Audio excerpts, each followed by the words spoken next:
Hello, ladies and gentlemen. Welcome to Film Frauds, and myself, Matt, and my co-host, Mark Hello. and Tyler, Hello. provide our completely unprofessional, 100% biased opinions on the movies of today, tomorrow, and yesteryear.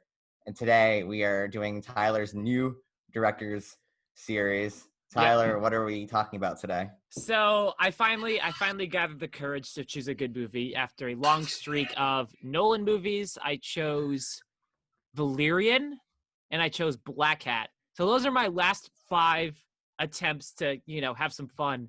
And I was like, you know what? Let's do something good.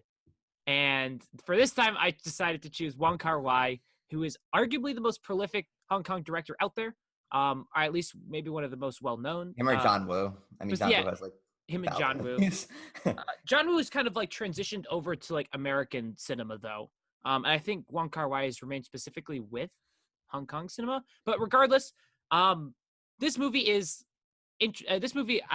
a very interesting kind of reputation. It's a Criterion darling, to the point that Wong Kar-Wai is getting his own box set within the Criterion channel, within the Criterion collection. It's a movie that Quentin Tarantino said is something that he saw. It was so beautiful, and he loved the movie so much that it made him cry. It's a movie that Roger Ebert has given 3 out of 4 stars. It's often praised as kind of like a Hong Kong staple of like a blending kind of like pop culture and pop cinema with this more artistic and experimental style. It's regarded as a movie that people who only really love cinema are going to like, and isn't for the casual movie fans. And I find this like Tyler. Like me, yes. And I find this like amalgamation of different opinions to the point where Tarantino thinks it's so beautiful, and Roger Ebert praises it more for the style rather than the substance. It's a movie that isn't super accessible, or at least what people say. And it's also a movie that Mark was the one who recommended to me. So Mark, you've seen this now. This is your second time. How'd you discover this movie? What'd you think of it the first time? Give me your thoughts. Well, I discovered this because, again, it's like one of those Criterion darlings, and I think the Criterion collection actually had it in print for like Blu-ray and DVD, and then it went out of print. And, it was sort of like a holy grail if you found the Criterion DVD for this in like a thrift store or something. And I was like, okay, why are all these people freaking out about this movie? I got to see what this is all about. It's on the Criterion channel. I have a subscription. Why not? And this is a weird movie for me to place. I think I'm more in line with Roger Ebert, where I have a great appreciation for the style, but the substance, not so much. Even for both stories, even though the second story is, it's fantastic, but it just doesn't hit me the way I want it to. I just hit my desk. Sorry about that. I think this is a movie that benefits from a rewatch, because when I watched it for the first time, and for those who haven't seen the film, there's 2 stories that are very loosely related. They're only related in terms of environment. And the first time I watched it, when the first story ends and we get to the second story, I was sort of thrown off, and I was like, for the rest of the movie, I'm just waiting for the first story to somehow come back into play. Yep. And it never did. And so like I was kind of like just waiting, and then the movie ended. And I sort of resolved that, okay, I think on a rewatch I'll have a much greater appreciation for this. But it didn't. I don't think got any better for me. It didn't. No parts of it were like enhanced on a rewatch. And I don't know. It's the first story. There's a lot there that I like, but it doesn't. There's not enough character development for me to be into it. Like, for example, I love the idea of the expired cans and the gritty underworld of the woman in that story, and the way that film is shot with like the choppy, like probably like 12 frames a second or something. And then the second story, it takes me like 30 minutes to get into it. Like, to be quite honest, when I was rewatching it, I was actually kind of bored for the first part of the second story. But the cop in the second story is just, you die for this man. Yeah. So He's I could super go charming. on and on, but, do you guys sort of agree with me on that? Or Matt, what do you think? This is your first time watching a Wong Kar-Wai movie. at all? I think I might be the highest on this movie than Okay. anyone here. I'm surprised. Yeah. I'm surprised. Yeah, I don't know. Like my biggest, I think when I was writing my letterbox review, like I had so much, I didn't realize how much I liked until I wrote the review because like I had so many nice things I wanted to say about it. Um, it was weird, like watching the first story. I was like, I kind of knew like where the Safdie brothers got their influence from because Yeah. the first story especially feels like a Safdie brothers movie. Like it feels like Good Time in a way. That's a good point. That's a good point. It's a good observation, Matt. We gave you a gold Yeah. star for that. Yeah. It's. Are you a movie reviewer? Yeah. Oh my god. What? I think so. Yeah, wait, this is my wrestling channel, is it? Yeah, Right? This is yeah. Matt Talks With Wrestling. Kenny Omega suplexed. Yeah. My biggest frustration comes in the fact that there are two stories. Like I think if the whole movie was focused on the second story, like I think this movie would have been an A for me. Because I really loved the second story. And I do like the first story to a certain extent, but what's frustrating is that I'm sure like there's some like thematic similarities, but or like there's a lot of contrast between the two, I guess. But like it just feels so like disconnected. It just feels like you're like it feels like you're watching two short films that are combined into making one, feature length film. But with regards to directing, like again, this is my first Wong Kar-Wai movie, and I love the directing style. I love the handheld. There's so much use of natural lighting, and Hong Kong is quickly becoming one of my favorite like filming locations because like John Woo filmed Hard Boiled in Hong Kong as well, and like with this movie, like Hong Kong just feels like a character in itself, and the environment feels so like distinct, and I love that. And I loved the second romance a lot. I thought it was really well handled, and the acting is really great. I don't know. I really enjoyed it. It's just that the fact that it feels like it's two distinct movies, and that's kind of what's gonna ultimately, bump the grade down for me. I think this is such a compelling movie in a certain regard, and I'm pretty much mirroring a lot of your opinions. I thought after watching it the first time, because the first time you watch it is a very jarring example. The first actual kind of like film you see is Wong Kar-Wai introducing like his slow motion, lowered frame rate, handheld style of chasing through the streets of Hong Kong. But what I really gathered on a rewatch was that first story really only kind of serves to introduce kind of like thematic elements and themes of the story to, I guess, influence the second one in certain regards. A lot of the main themes with the first one are like the randomness of chance. Like there's that thing he says twice, like we were only like 0.01 centimeters away, and kind of like talking about the closeness of people and the intimacy. And it's this very interesting style because it seems almost taken out of another world. There's very little open shots of the sky in the first sequence, where a lot of it's shot in this underground kind of like almost like an impoverished area where there are a lot of Indians living there. And it seems like it's this like closed off kind of bunker that makes it seem like it's not part of the real world.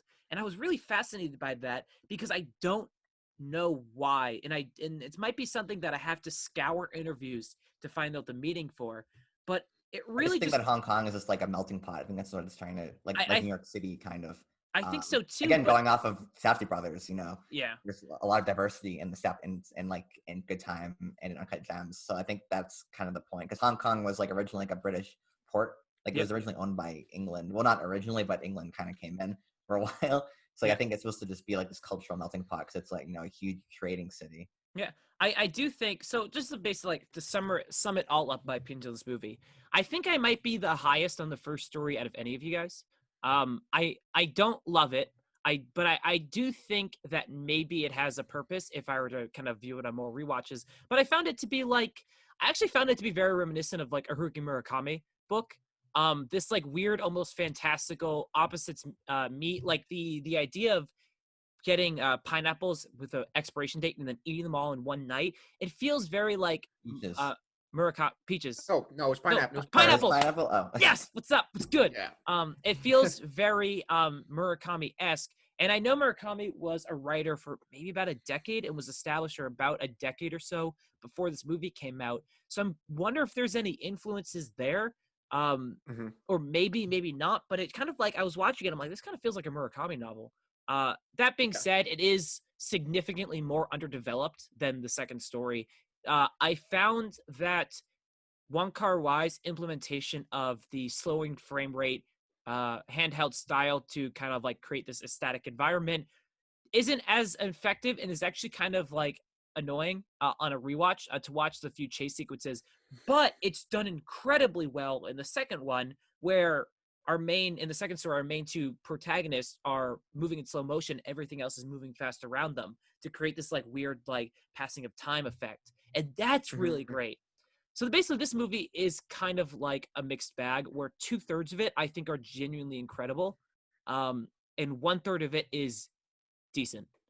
And I think that's just kind of where it's going to be. I thought I'd have a better experience on the second time, but my thoughts really haven't changed. I just like the second part more on a rewatch. And that's about it.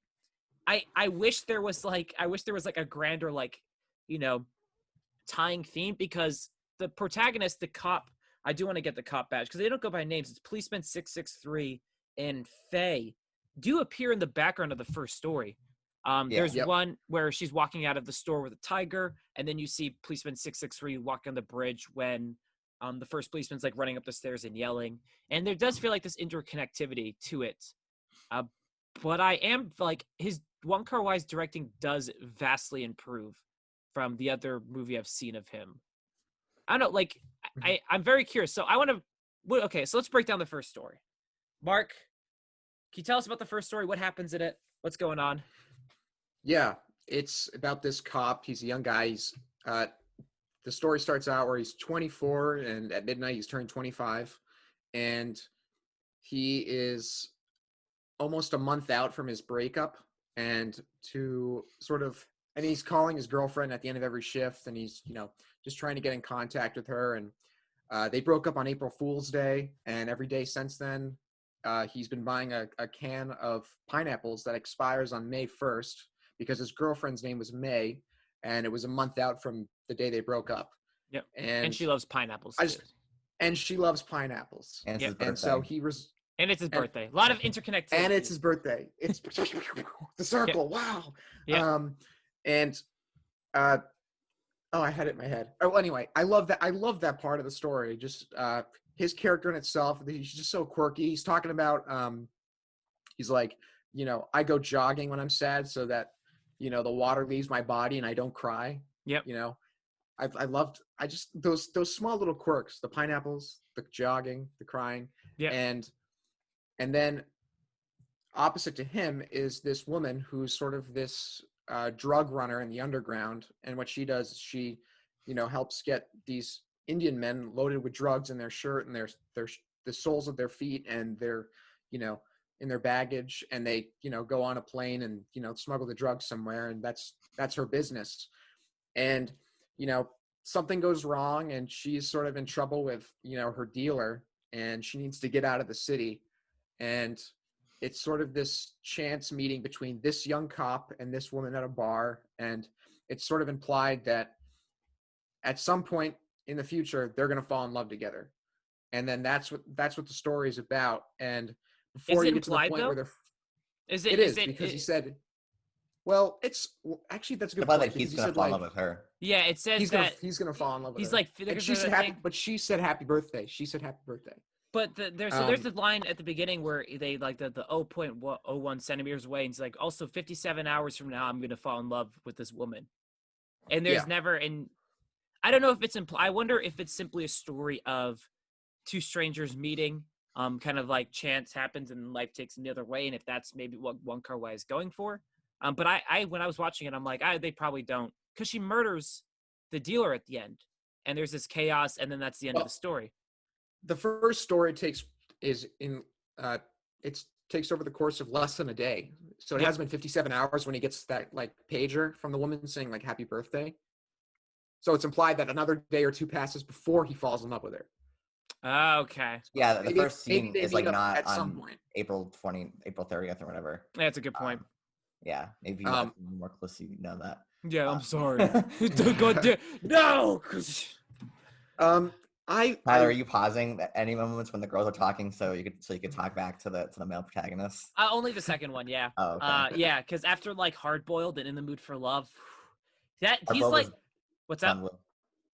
Hardball is John Woo. Yeah, I'm just saying, but he's in the movie. He's like quickly. I looked him up. He's like the most prolific and popular Oh Asian yeah, actor. he's like the guy undercover in Hard Boiled. Yeah, Oh, yeah, that's did you know, cool. I yeah, didn't. yeah. He's like he's legitimately like the most. He's like recognized. He's like Wong Kar-Wai. He's basically like DiCaprio. He's basically not. He's like Scorsese Gyllenhaal? and De Niro. Oh, He's oh, he's done 7 movies with Wong Kar-Wai, all to like massive popularity. He did John Woo in arguably one of his most popular movies in Hard Yeah. Boil. He's in a couple movies saved on my watch list that are like incredibly well regarded that I want to watch. He's the most I feel like the more I watch him after like I've only seen him in 3 movies, I could see him being like my favorite actor, like working. Like he's even to the point he's gonna be the Mandarin in the new Marvel is he Shang-Li. actually? Yeah, Is he he's actually? like the actual like he's the main bad guy in the new Marvel You're gonna finally do the How, Mandarin how, justice after Ben stupid. Ben how, Kingsley. how the mighty have fallen. And hey, Hey, he's gonna make a mighty paycheck, Mark. yeah, So. listen, the Oh, more he does, the more Wong Kar-Wai movies he can make. Let's look. He's That's true. only 58, so we can get him for another 58 years.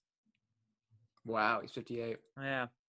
I was just throwing that out there. But I mean, we could just like there's a lot of quirkiness in the first story, and it is significantly less underdeveloped. It's less developed than the first story. Things just feel like they go a lot quicker. And if this movie was I kind of 2 liked it like as like a slice of life. Like it was like a short film. I think I would Yeah. have liked it more. Yeah. Because I kind of like the randomness of it and how it just kind of ends up being nothing. Yeah. So and I like the police officer character. Like he's so like desperate on the last night, like when he's trying to find that can of pineapple, literally the last 2, like because like once he runs out of those cans, like that's when the relationship's over. He Yeah. accepts. That's like it's like those 2 hours are really gonna make a difference to you. Yeah. Like Mhm. she's Yeah. not gonna call you in the next 2 hours. Who cares? And it's Mhm. like that stuff was good. But yeah, it's kind of awkward to talk. It's gonna be a hard transition to talk from talking about this movie. I said movie. We're talking about this story to the second story because it's kind of like he just kind of like he walks into the main love to the main girl of the second story. And it's like this is the first time and only time I've run into this woman. Yeah. Yeah. No, it was like that was the only time we're 0.01 centimeters away, and 6 hours from now she'd fall in love with another man, and then it hard cuts to I'm gonna butcher the name. I'm sorry, but I do want to like at least say it. Oh God, Tony Leung Chi Wai. That Sure. so I feel like we should go to the second story because the second story is about an hour and 15 minutes long. It's Yeah. by far the meat of the movie, and it is also by far some of my favorite like hour and 15-minute like romantic story I've seen in a long time. I was blown away by how much more I enjoyed this the second time than the first time, and I really liked it the first time. But there is this like one, it's backed by the score of California Dreamin' by the Mamas and Papas is legitimately played about 30 times throughout that sequence, consistently on repeat. And it's kind of, it works. Like there's something about it, you would expect the score to get old, but every time it comes on, you're like Caliph, and you start singing it, and you're like, oh my God, this is great. What'd you guys think it about like represents the phase obsession with getting out of Hong Kong. Yeah. California, like it's always on her mind. Yeah. Get out. So like, I think I think it also ties into like the theme of like nostalgia, sort of. Yeah. Because the second police officers, I mean, both police officers are sort of like nostalgic about their relationship, and I think there's something about the California Dreaming song that just invokes a sense of nostalgia. Yeah. It's just like one of those like magical qualities of a song, and it's just played over and over again, and like it. I don't know. I think this is like one of those films that just perfectly embodies nostalgia for some reason. I mean, that's my takeaway.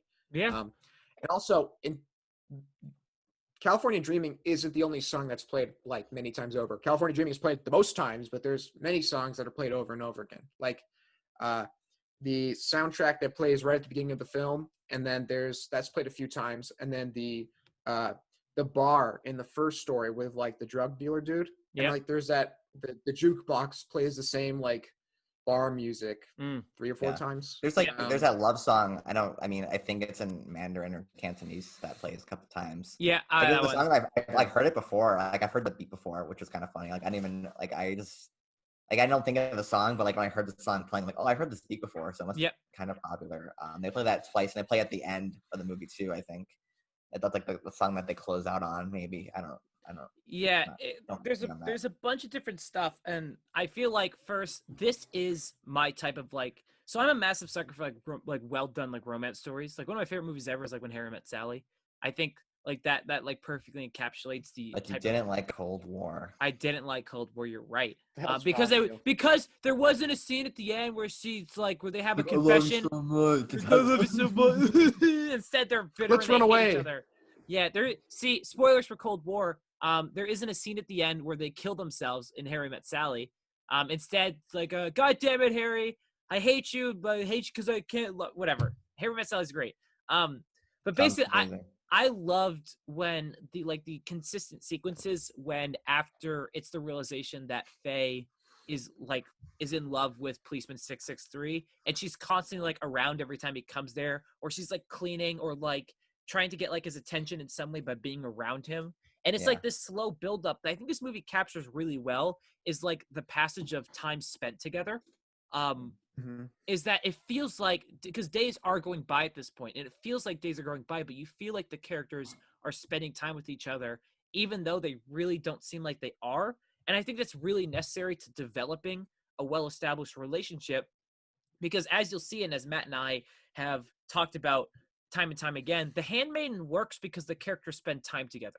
And it's not a relationship where they tell you that the characters care about each other, but rather the passage of time kind of tells you that itself. And you spend time with these people not talking about like the main plot or the main central kind of thing. It's the antithesis of Laureline and Valerian's relationship and Yep. Valerian and the Thousand Planets. That's perfect. And Valerian and the Valerian of 1,000 Planets. Yeah. Yeah. No, I completely agree. I think this is a perfectly done way to show how you can do show don't tell and do it well, even if it is unconventional and kind of surrealist kind of romance. I think it's done like masterfully, honestly, in a certain sense. Like Mark, Matt, what do you guys think of this? The romance, rather. Um, I don't know. I think in the second story, the Faye, just I don't know. For some reason, her character was just so lackadaisical that I was Yep. just like, I kind of, I don't know. It just kind of annoyed me. I don't know how else to put it. Oh, Just her like she was so aloof, I guess. But you know, she does like what she does for the police officers. She changes the apartment so the reminder of his ex-girlfriend, the flight attendant, is slowly disappearing. And Yep. she's cleaning stuff up, which is like fantastic as like sort of like this plot device, I guess you could say. Yeah. But Visual in imagery. terms of the visual imagery, I guess. I really want to compare this to In the Mood for Love, but I'm going to hold back. Yeah, that's a different animal. That's a different kind of beast. It's a different animal. But there's so much to say in that regard. So, but yeah, Well, Matt, you go. so I think I'm probably gonna agree more with Tyler. Actually, I really Yes. like both characters. I think that like Faye is like she's like a little quirky, but she's like appropriately like it doesn't get like into obnoxious territory. Yeah. Yeah. I don't know. I like the whole thing where like you get that brief scene where you get like the flashback of the police officer with his ex-girlfriend. Yeah. You kind of know like what they like that kind of relationship they had just based on visual storytelling alone. Like Yeah. you can tell like obviously she meant a lot to him, and the Yeah. fact that he keeps all of her stuff in the house still shows he's not over her. I don't know, and I like it wasn't very believable that like he wouldn't notice that like his mug changed and things like that, but I kind of appreciated it in like a sort of like larger than life sort of tale. Like I kind of went along with it because that's kind of what it's going for. But I don't know. I loved all the montages of her like in the house, like cleaning things and stuff like that. And I like their interactions when they're at the diner place together. I don't know. It really worked for me. It felt very like grounded, but also kind of like larger than life in the fact that they're in this setting that I'm not very familiar with. And I thought the setting itself kind of like enhanced it too. This definitely does feel like a prerequisite for In the Mood for Love in terms of like visual storytelling. You get that sense when you get into the apartment of just how like entrenched in the past he is. Like everything's a mess. That nothing feels like clean or shiny in any regard. And one, that shows you a lot about the mental state of the character. But two, you also get a chance to explore Faye without any actually like dialogue, where you see her like Mark said, she's kind of like quirky and kind of aloof, and is very definitely more like relaxed and fantastical, as she kind of like takes care of this apartment and like aggressively cleans stuff and like reorganizes things and even like brings in fish. And to the point, like once she realizes probably more of her attraction to policeman 663, she finds like a hair in his bed, like a long black hair. She's like broken up by it, and it's like it leads to this kind of like this funny interaction where policeman 663 and this other girl are eating like lunch, and she like comes up and she's like looking at the hair, and you're like this is a pretty interesting take, and it definitely feels larger than life, but it also still feels very grounded in like realistic characterization and themes of kind of like holding on to the past and not being able to move on. But there's also this really great shot of she spends all day cleaning this place, and she's like scrubbing the bathroom, and then it cuts to the policeman like walking in, grabbing like a drink, and then falling asleep on the table with like the bottle of alcohol. And you're like getting that point. And I think that's like just very, very engaging to watch. And also like what's up? Oh, no, keep going. No, that was my point. That was my point. I was going to go on to something else. Okay. What a part that sort of like, hit me in the heart was when he's the police officer. Am I okay? Is when he goes to, in the second story, he goes to like the convenience store and he runs into his ex-girlfriend. Yeah. And then he's like, I have some of your stuff. You should come pick it up sometime. She's like, oh, you can just throw it out. Yeah. Like that just sort of says like, I threw out this relationship. Like it doesn't really matter to me. It's just like that material stuff. I don't care about when he appears, like if it's like the cloudy, the foggy like door, the glass door. Yeah, right. That was a really good. That was a really good like introduction, I thought. Yeah. Like she had no sentimentality about those objects, and it just showed how quickly she was ready to ditch the relationship. I had a second point and I forgot it. So someone else go. Keep going in that scene, but it's almost like it's really surprising how much they managed to pack in, because this second story again is maybe 75 minutes at that. It might be closer to 70, but it feels very catharsis when he sees her, and instead of the typical reaction like you expect, like it has built up over time for that character, he kind of smiles and like compliments her, like, hey, the dude on the motorcycle, yeah, like he's your type. And there's this nice sense of like relief and acceptance, and it feels like a very natural character growth, and something that is significant. Like this movie is like half the length of like major motion like romantic like features, and somehow they've managed to create a character arc and overall relationship that feels more fleshed out and more developed than most any other thing. It's like surprisingly, like I was watching, I'm like, yeah, he did it. He moved on. Like I got really invested in it. I was like, what's happening to me? I do like the scenes when they eventually kind of like, he kind of recognizes his attraction to her, and they like fall asleep together on the couch. And you're just like, oh, you're like you feel rewarded for all her Faye's hard work. You're like, you did it. Like, and I like the scenes when he like comes home. He's like, what are you doing in my apartment? And she like slams the door and he kicks it down. She like gets out of there. I think that's funny. And also, like, I mean, I really, because this is my first Wong Kar-Wai movie, and I think like the style of his directing really helps the movie as well, because I love his long takes with handheld cameras. It just like makes you feel like you're right there with them. And I think that also enhances like the relationship you see on screen as well, because like I keep talking about this, but I just love the environment in this movie. Like there's like a scene where like there's like some like pink light somewhere, like from like coming off the building, and they're all just like covered in the pink light, and that's like so cool to me. I don't know. I just really, I'm a big light guy.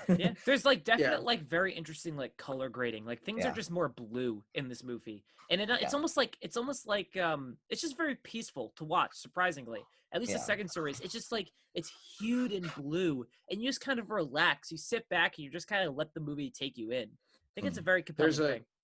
There's a specific shot in the first story where I was really aware of the blue, and it's when the woman is like underground and she realizes like the whole plan's like messed up, and she just sort of like throws herself against the wall, and it's like that sort of that close-up shot of her, and it's just all blue, and then she pulls up a cigarette and she inhales, and the only red in the shot is from the tip of the cigarette. Everything else is blue. It's like I thought that was wonderful. But there's also another thing I wanted to talk about, and I sort of mentioned before, like how I love these like small quirky things about the characters, like the pineapples and the jogging. And in the second story, I loved how the police officer 663 was, he was at the start of the story, he was like helping grieve over the relationship by talking to inanimate objects like a towel and the teddy bear. Yep. And then as time goes on, he's like trying to tell him like, okay, you need to get over this. We gotta move on now. He Yeah. sort of like coached himself out of it, and I thought that was just wonderful. Just the way the role that the apartment played in his Yeah. acceptance of the end of the relationship. I thought Yep. that was brilliant.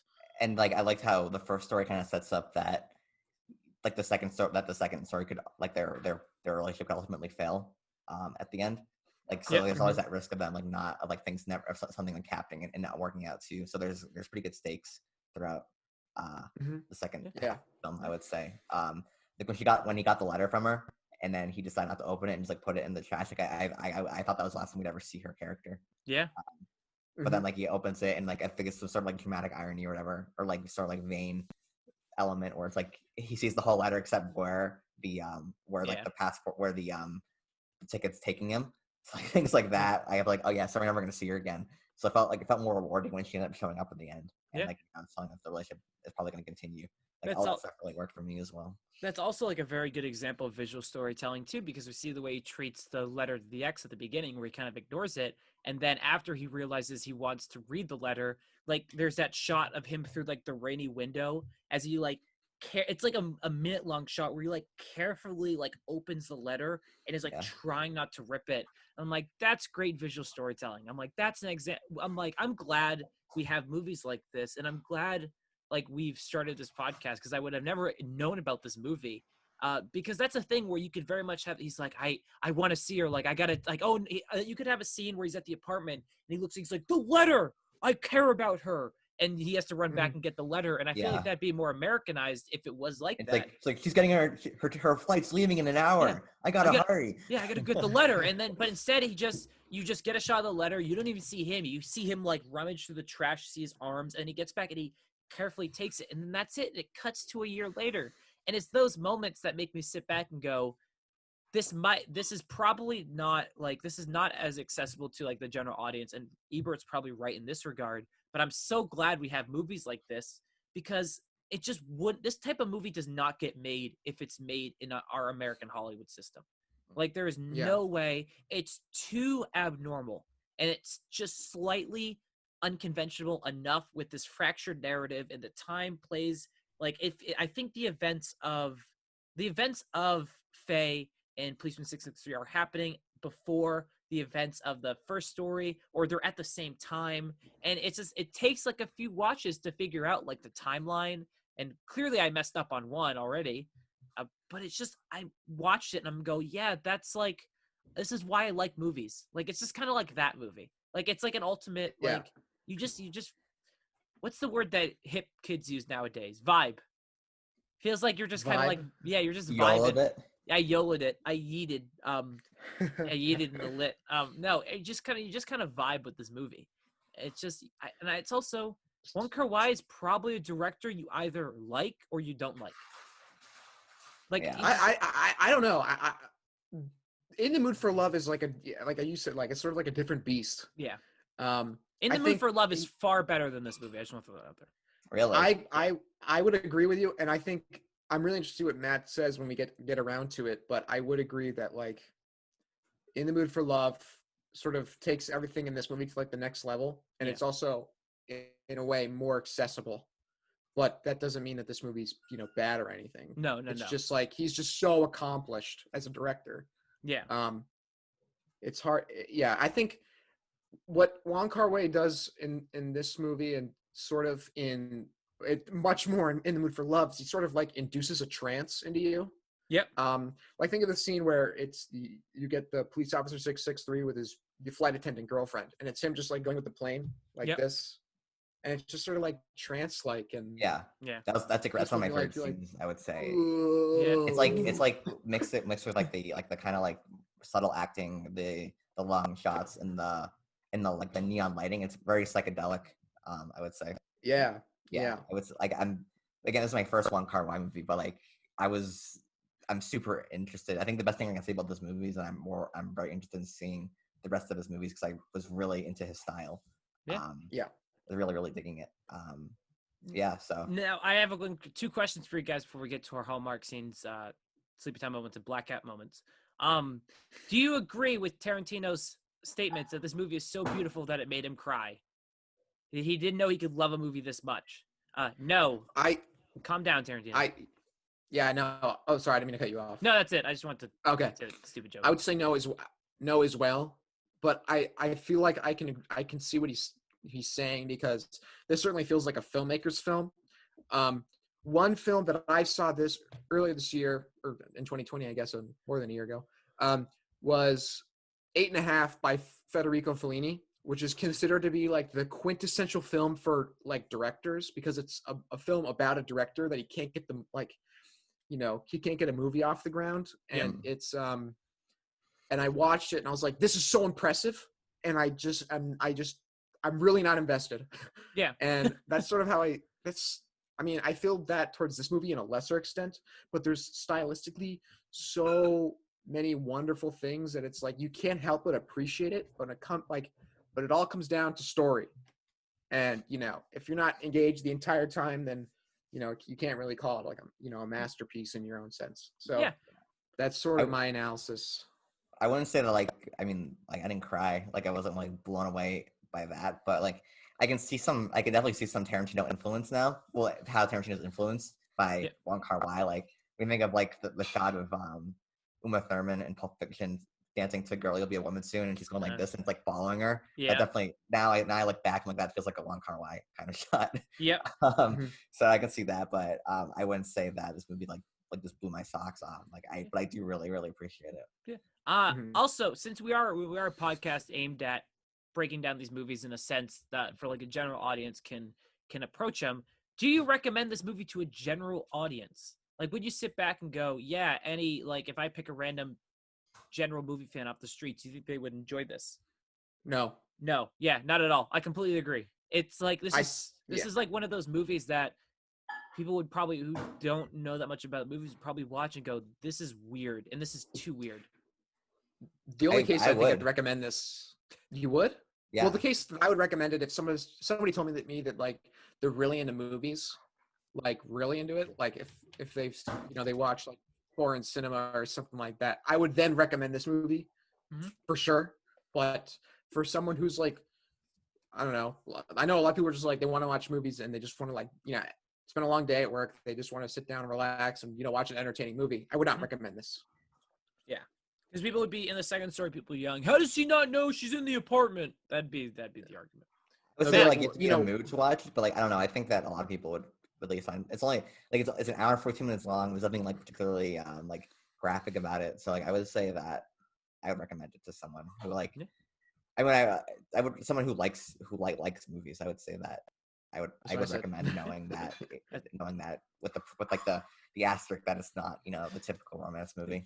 Matt just tuned Mark out there very clearly. You just said the exact same thing Mark said, just in different words. All right, Hallmark scenes, Mark sleepy time moments, and Black Hat. Hallmark scenes. Which one do you guys have? Matt, do you have any favorite scenes in this movie? Just probably like the airplane scene. Okay. Yeah. Mark? Yeah, I probably agree with the airplane scene. I like the scene in the convenience store where police officer 663 sees his ex-girlfriend for the first time after the breakup. I really like that one. And I don't know. Oh, I like the pineapple eating scene of the first story. I think this is like sort of like again. What? That was a great. Come on. Yeah. Anyway, I don't know. This is like one of those movies where there's no like definite scene that you like. It's just the vibe, as Tyler said. Does that make sense? What are you hip? What are you, a young hipster? No, Tyler, wait, Mark, would you describe this movie as being Chungking Express? Yes, it's Chungking Express. Oh, it's Chungking Express. Yeah, it's Chungking Express. What do you say?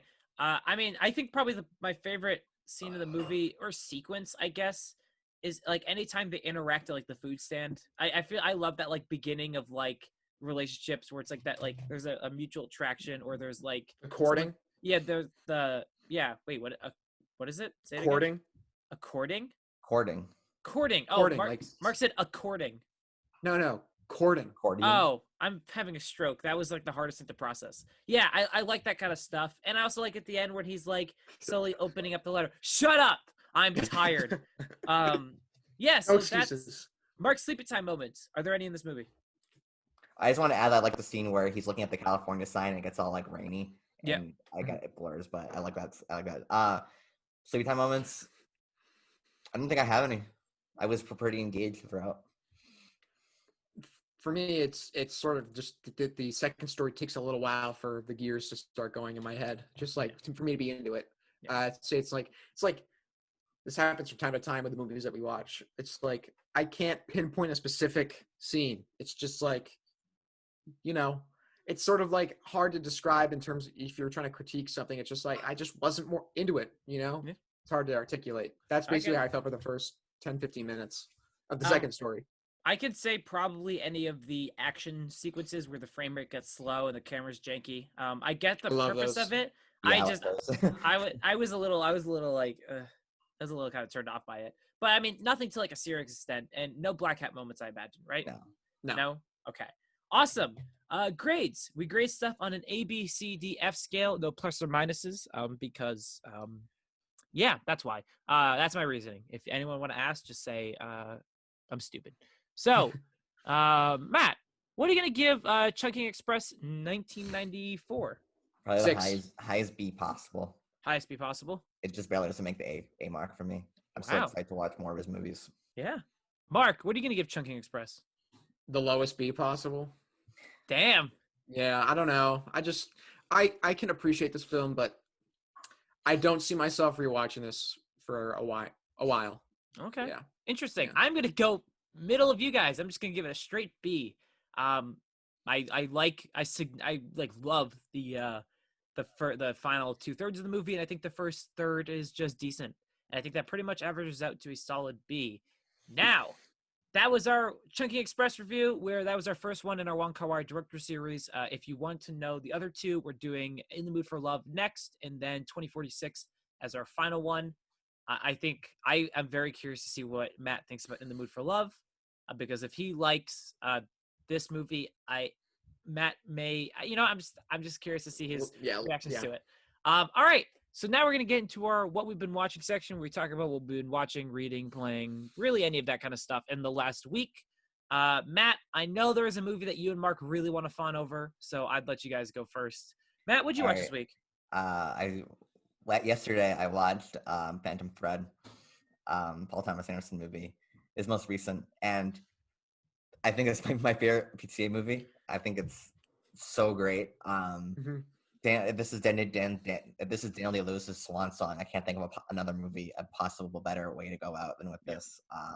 Did he win the Oscar for this? What? Did he win the Oscar for this? I can actually look that up. He got nominated, but I don't think he's won 3 best actor at Oscars, but this isn't one of them. I don't think he won for Lincoln, for There Will Be Blood, and then one in like the 90s, like a boxing movie. I think, and I can't remember. All right, let me look at. I can look it up. I can see. And like the movie is slow, and I was kind of like, when I first started watching, I'm like, so I just seen Chungking Express, and I'm like, I don't know if I want to do another movie. And then like as it keeps going, like I couldn't stop watching it. I think him and the actress's name, have it here. 1 second.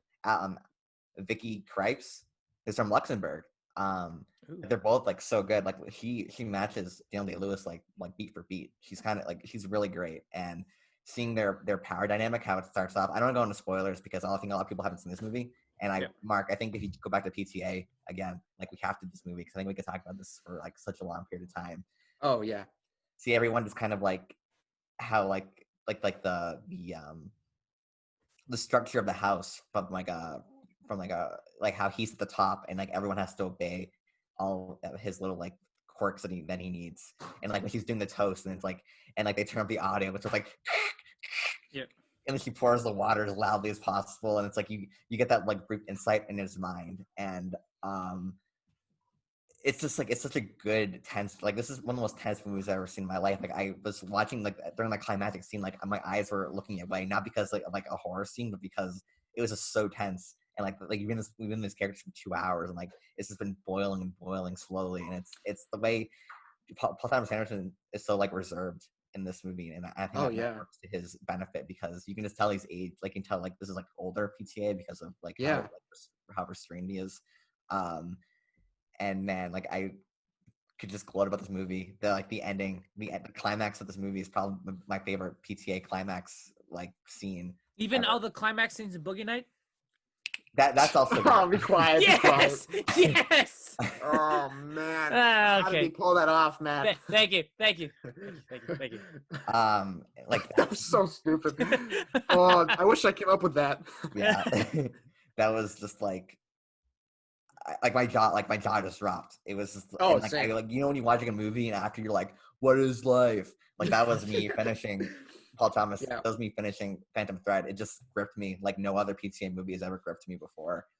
Yeah. And like the scene at the party is so well done. Like that's the only like really like extravagant scene they do. Yeah. A lot of others are just in like white rooms. And PTA is brilliant. Like there's this thing in writing where like if you can't back up like a character trait, like you can't like say you write a story and like the character is like the greatest poet of all time. Well, then you have to write a poem that's really amazing, or the audience isn't going to believe that he's the greatest poet of all time. So obviously PTA doesn't know anything about dress designing, so he does a good job of having Daniel Lewis just like look at like dresses, go and just like kind of like point and do things like, so it's like the illusion that like you're learning something about dressmaking when it's like really they don't talk about dresses at all during the movie from what I remember. You see a few sequences of showcases of his dresses, and you see him making them a few times to get the illusion that like you're like, oh yeah, everyone loves this man. Yeah, and like his relationship with his mother. This like the character work in this movie is just like I'm a huge character work guy. I love character development in movies. It's my favorite part about stories in general. And just like the character development in this movie and like how in relationship development in this movie is just so great. And I cannot. Everyone has to watch this movie because it's just the best. Yeah, it's the out of all the PTA movies I've seen, and I've seen them all by this point. After I watched this one, it's the only one where I went, I have to rewatch this one like immediately, to like fully get a grasp my full thoughts on it. Because I remember the first time I went, this movie's very slow. Like that has to be taken in consideration. And I think I wasn't sure what to expect when going into it. And I think that definitely like took away from my viewing. But knowing now, I could imagine myself loving this movie a lot more.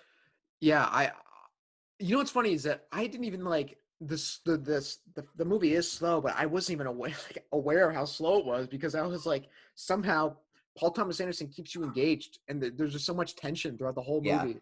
Like there's definitely like a moment where you realize that things are gonna go south, and then every scene after that is just so filled with tension for me.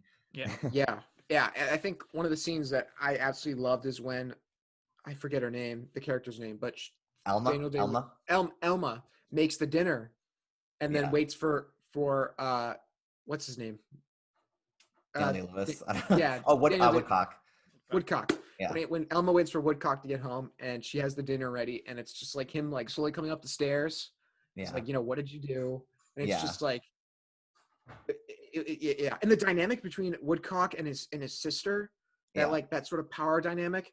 I mean, it was just like you could tell him like in that scene he was getting so not jittery, but like he was building up like tension because he's like, where's my sister? Like I need to talk to her. Like they're two puzzle pieces that need to be together.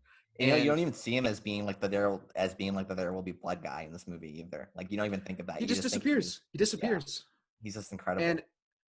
And you know what is crazy is there was no cinematographer for this movie. Really? Yeah. It was all PTA. No cinematographer. And it was like a small crew of like 20 to 30 people that pulled off this movie. Yeah. I mean, there's a podcast where PTA and the Safdie brothers talk on the A24 podcast, and he talks about making this film, and he just had this really small crew size, and they pulled this movie off. It's on YouTube? And no, it's on Spotify. Yeah. And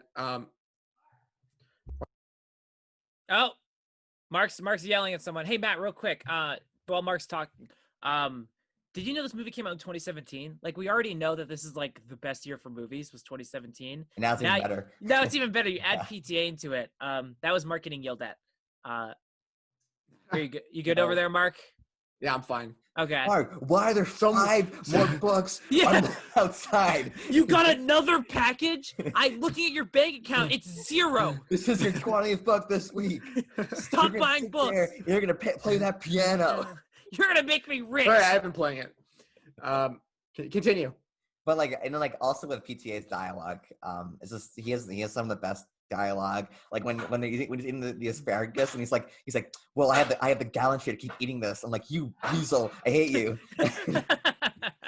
Yeah. I'm glad you like this movie a lot. Like, I'm glad you got really into it because I think it's such like a compelling movie to just sit and just watch and just think about. Yeah, I mean, So we could talk about like, personable. I mean, we need an episode on this movie at some Yeah. point because like that ending scene is just like the best. Yeah. It's just so good. I agree. For me, it was one of those movies where, and this doesn't really happen often, but as soon as it finished, I wanted to just like, hit the rewind button and just watch it again. Yeah. It was, Awesome. it was just Yeah, so that was a review for Phantom Thread. Yeah. Matt, what else did you watch? I watched, speaking of good romance movies or relationship movies, I watched Lost in Translation. Ooh. Sofia Coppola. Gotta watch that. It's the second time watching it, and I gave it 5 stars on Letterboxd. I think it's really great. It definitely it's one half like a sort of like existential, like what am I doing with my life kind of movie, while also being like kind of like Night in Paris, where it's also it's sort of like a love letter to like the city they're in. So in Lost in Translation, they're in Tokyo, and it definitely captures like that thrill of traveling to someplace you haven't been to before, and like meeting new people and like just going on adventures in that way. But also like the heart, like at the core, it's like this romance. It's not really a romance, but it's like a relationship forming between Bill Murray and Scarlett Johansson, and both of them trying to like find like their paths in life through meeting each other. And Mark, have you guys seen this movie? no. I haven't yet. I've Oh, seen any neither Sofia of you seen Coppola. it? No, I really want. I saw it was on Amazon Prime, and that's been on my like watch list now for. Yeah, that's why I wanted to rewatch it because I saw it on Amazon Prime. But it's kind of like it's like a Patterson or Midnight in Paris, where it's just kind of a comfort movie. Like there's not a whole lot of like tension. It's just people like this is kind of people like living their lives and seeing like going around Tokyo and talking about things. And Bill Murray's just hilarious. He's so funny. Yeah. And this is like the only good Sofia Coppola movie that I've seen. And I can't really recommend it enough. Like I kind of want to do an episode on it at some point because I think there's a lot of good character stuff to talk about. Yeah.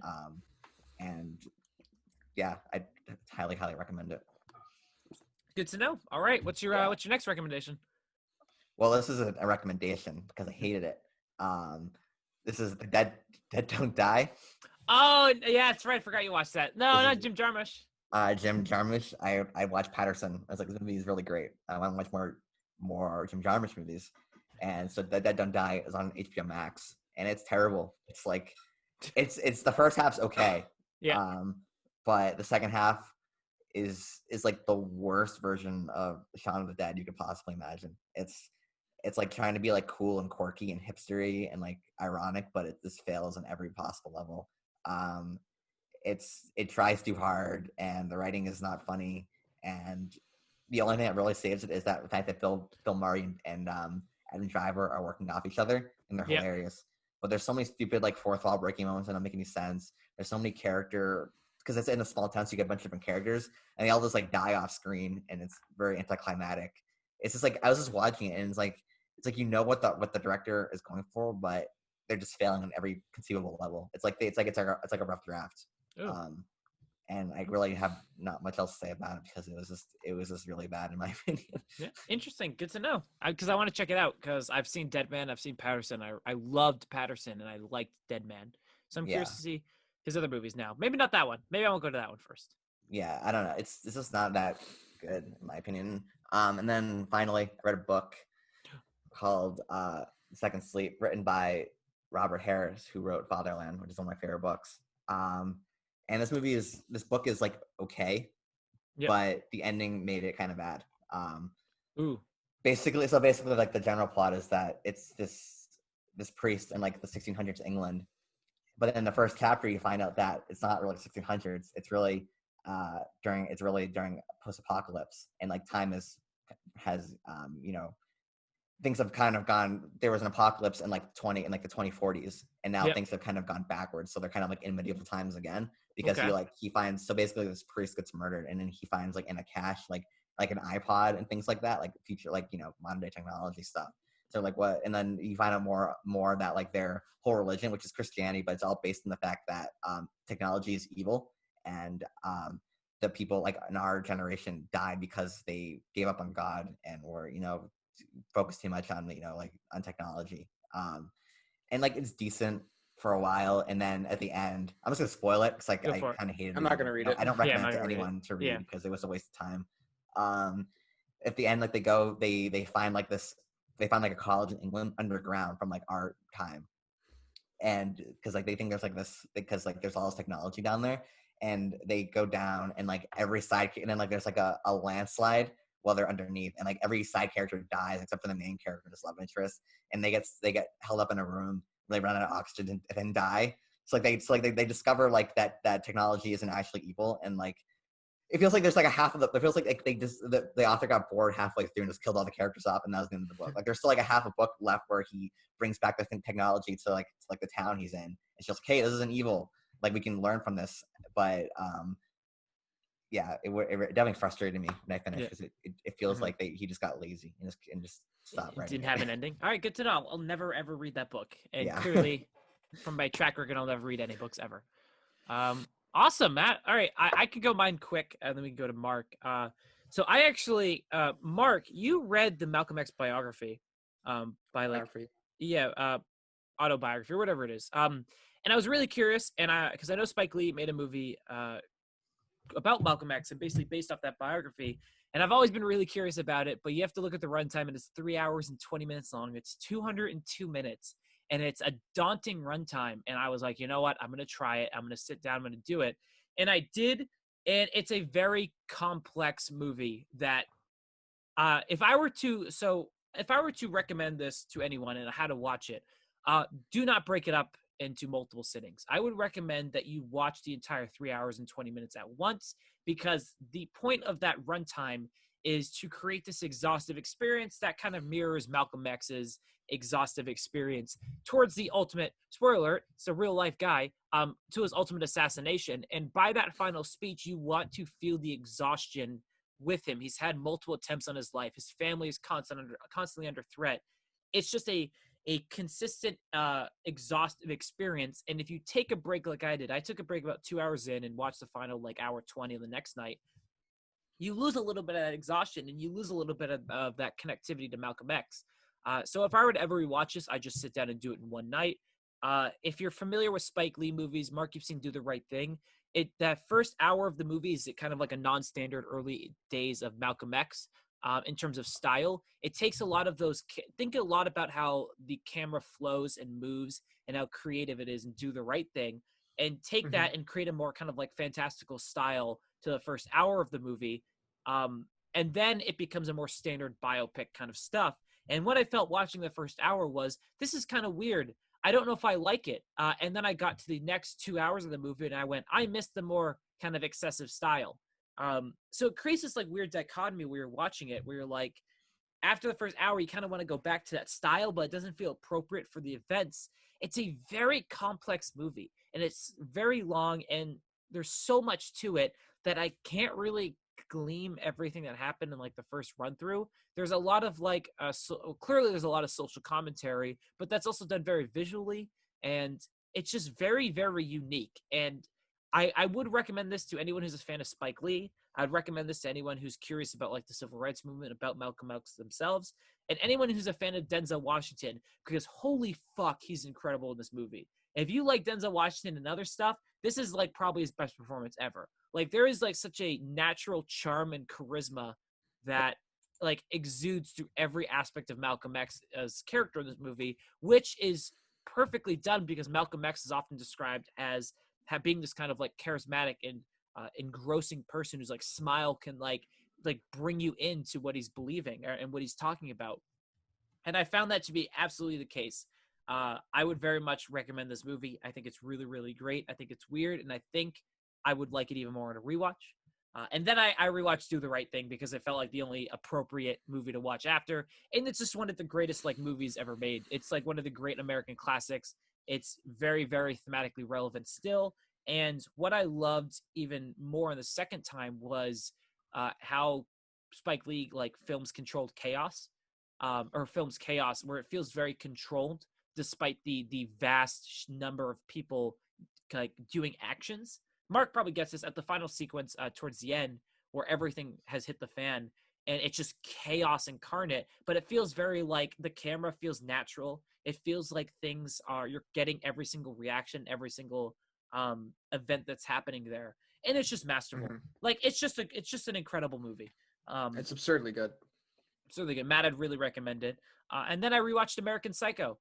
I was Did you watch 3 movies this week? Yeah, I only watched 3. Oh my God, we tied. I know. Because Hey, I watched 3 movies this week too. Oh my God. What? It's the triangle. Yeah, we did it, guys. We're We one need a again. triangle. Everything is a shape. Yeah. Basically, Time is a flat triangle. Time is a flat triangle. No, American Psycho. It's like one of the more formative movies for me. It's basically one that like you recommended to me in high school, Matt. And I'm very scared to watch movies like that. I watched them when I was younger, and I thought they're great. But this one's just kind of incredible. Christian Bale this is probably his best performance ever. There's a few sequences there when he's just sitting there, and it's just, he's perfectly capturing all like the social commentary things are kind of things with that the movie's trying to go about. It's not like a perfect movie by any regards. I think it does have like very slow paced sections. But in terms of like social commentary, it's probably one of the better ones you can find. I'm curious. I have my own theories about how much was actually in his mind and how much wasn't, based on like stuff like that. But we can talk about that another time. I personally think the only person he actually killed in the movie was the first homeless man he stabs to death. And then everything else was inside his own mind. Subtle off-white coloring. Yeah, Oh my God. Oh my God. It even has a watermark. I'm thinking Dorsia. Dorsia. Yeah. Ooh. Hey, Paul. There's a book for this. It's based on a book by something Ellis. Yep. Brent Ellis. When it's not just the pleasures, conformity, and the importance of trends, it's also a personal statement about the band itself. Hey, Paul! Yeah. Reservation at Dorsia's now. Yeah, there's like the great scene at the end where he's breaking down and he's like confessing. He's like, I killed 20. I just had to kill a lot of people. Yeah, Christian Bale's like downright incredible in this movie. And I'd really recommend it to anyone who wants to get into like weirder movies, I guess. Yeah, I think it's really great. I like to dissect girls. Did you know I'm clinically insane? That's so cool. Yeah. Wow. I love it. I love American Psycho. I know, I can tell. I'd love to do an episode on it, really, like one day, just to like sit down and just talk about theories and things like that. Just me quoting the whole movie. Yeah. All right, Matt, and go. Hour 50 minutes. All right, start to finish. Let's do it. Mark, what movies did you watch this week? I watched Terrence Malick's Badlands. Ooh, yes, tell me about it. It is so the story is it's basically Bonnie and Clyde, where it's just these 2 young kids and they're on the run, and it's forbidden love, and it's across the American countryside, and it's just like one of those films from like the golden age of Hollywood, the 70s, where it's like, The Godfather, Chinatown, The Conversation, and then you got like Badlands. It is a quintessential American film, and Martin Sheen is so good in this movie. I watched it and I was like, that was so solid. And then I kept thinking about it, and then it just got better and better. And now I'm like, this is like a 5 out of 5. Damn. And I had to like hold back the urge to like watch every single Terrence Malick movie in like the span of like 4 days. I didn't want to pull a Tyler. Hey, hold me back. It's a week. I watch him in a week, not 4 days.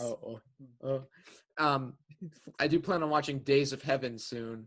But don't you own Badlands, Thin Red Line on physical? I do.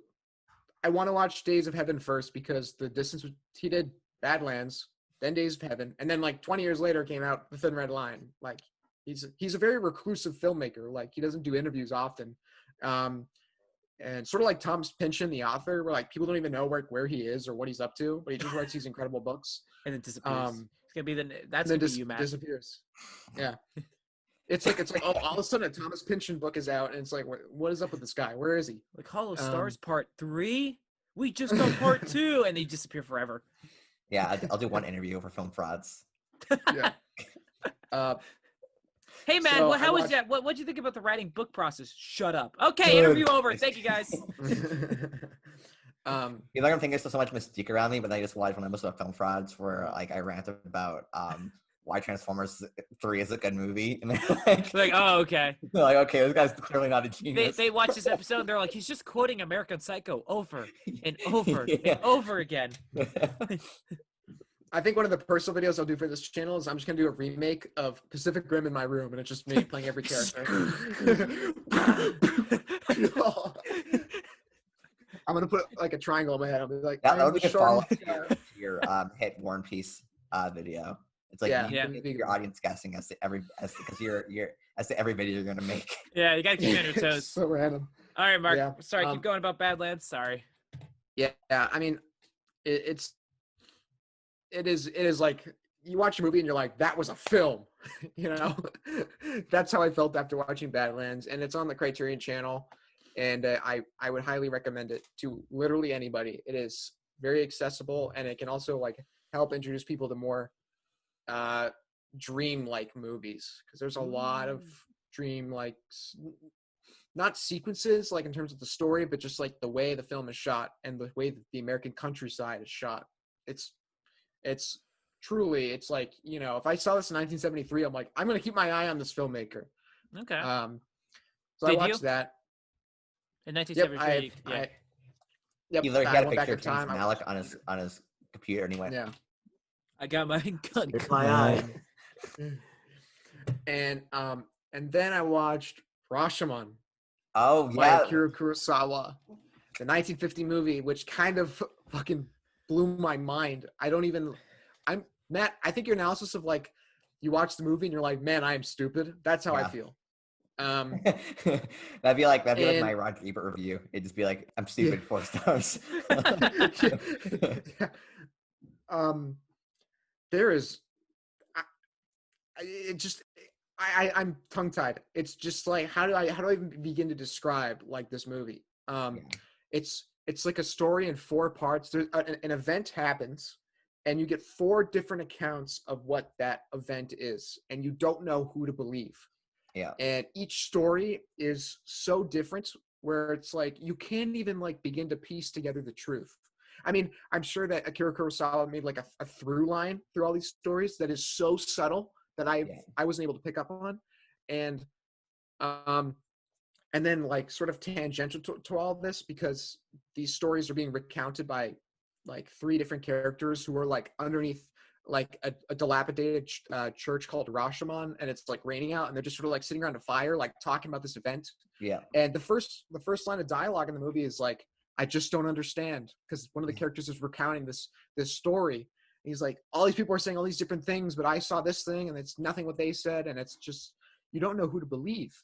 And I watched it and I was like, so in my book where I rate movies, I put 3 stars, and then I put definitively 3 stars and then 2 question marks, because I don't know if it was like, is it 3 stars, is it 4 stars, or 5 stars? Yeah. And I think with each passing day, I'm like adding another star. Yeah. Because I'm like starting to really, really love this film, and I need to see it again. It's been a few years since I've seen it. I might rewatch it this week just to like get better at maybe.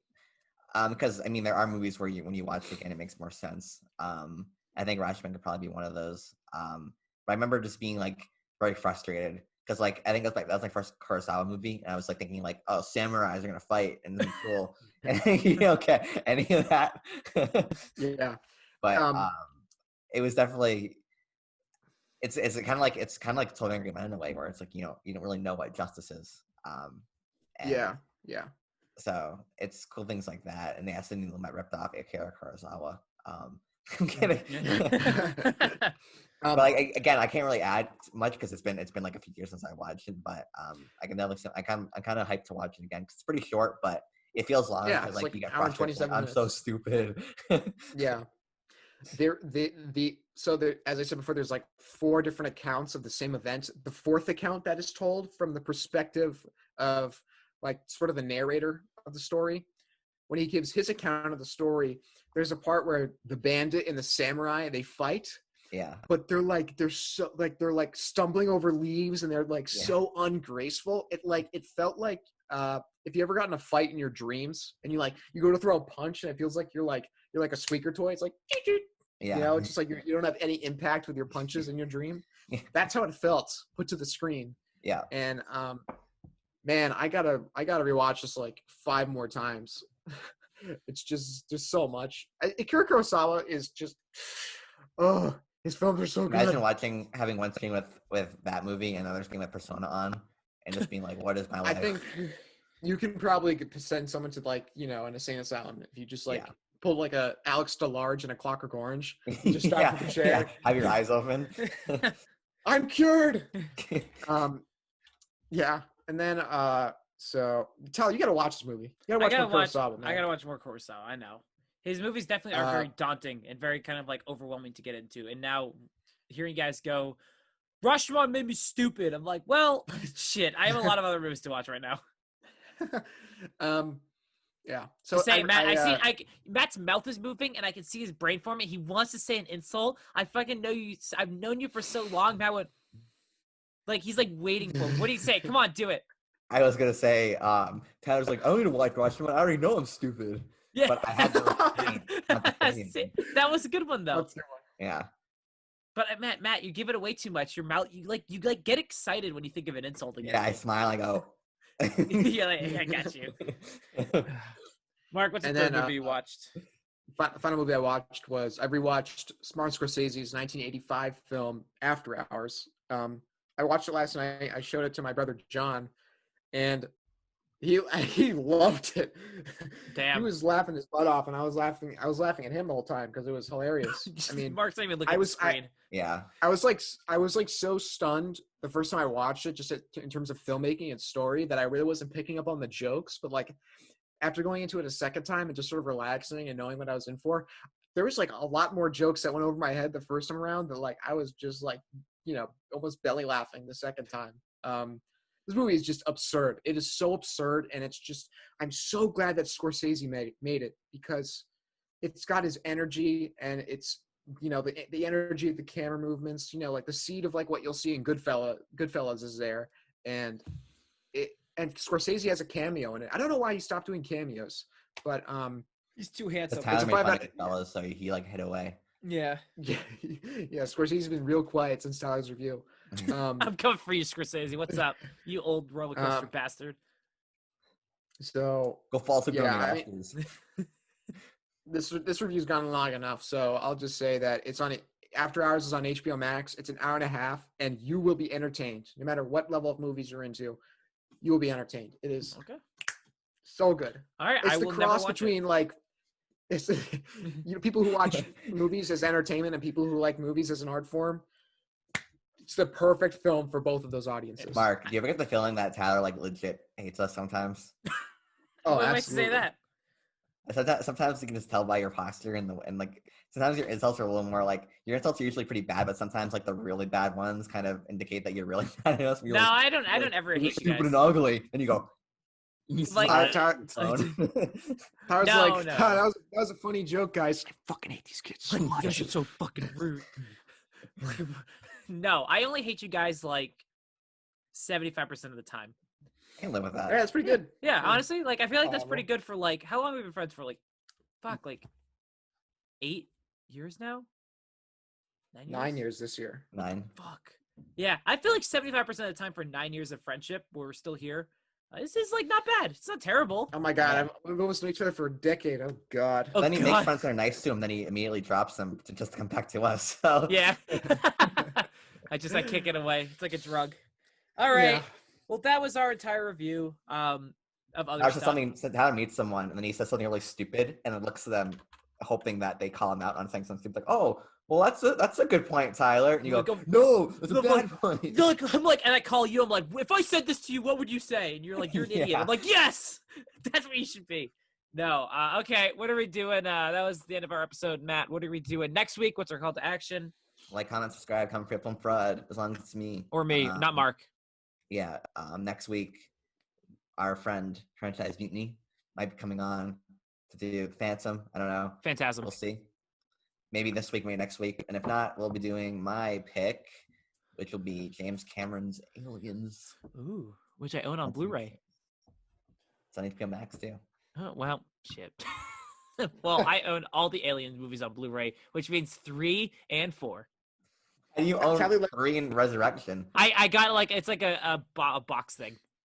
Tyler let me Phantom Thread, and I still just streamed it. Yeah, you fucking bastard! I want to rewatch it, but you have my really cool Blu-ray disc, and Mark's like, "Oh, don't watch it." And then you send me a picture of you sent me a picture on HBO Max. I was like, "You motherfucker, you have my Blu-ray. You have a physical copy of it. I paid money for it." HBO Max is like the best. Just the way it be. It's really good. It is. It's a great. You guys have to watch one episode of Nathan For You. It's so funny. How about Nathan? Fuck you.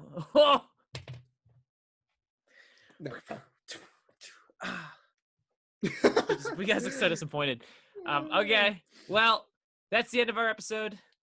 I wish I had a witty remark. Matt, next time, you know what? I'm gonna save a joke for next time. You know, that's gonna be our That's our hold hook you to for it. the next episode. I'm gonna start a joke. I'm gonna forget it, but I'm gonna start a joke. All right. We're gonna start the next podcast, and Tyler's just gonna throw up all over the camera. That's the joke.